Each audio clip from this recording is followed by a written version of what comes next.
Welcome to Samba Samba. Enjoy the video. You start by confirming your exact GPU and operating system so you don't install the wrong package.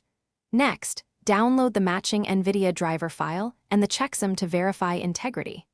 Once done, make sure you have administrative access.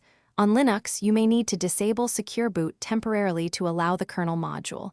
On Windows, keep your admin account ready. Finally, place the driver file in a simple folder like C/drivers or /home/u/drivers to avoid path problems.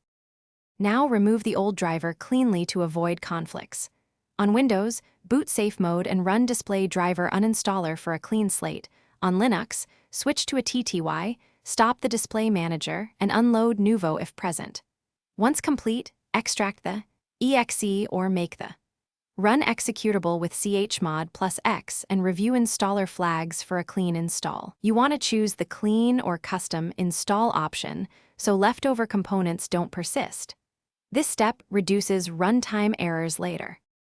Run the driver file with elevated permissions and follow the installer prompts. Choose the clean install option to overwrite remnants.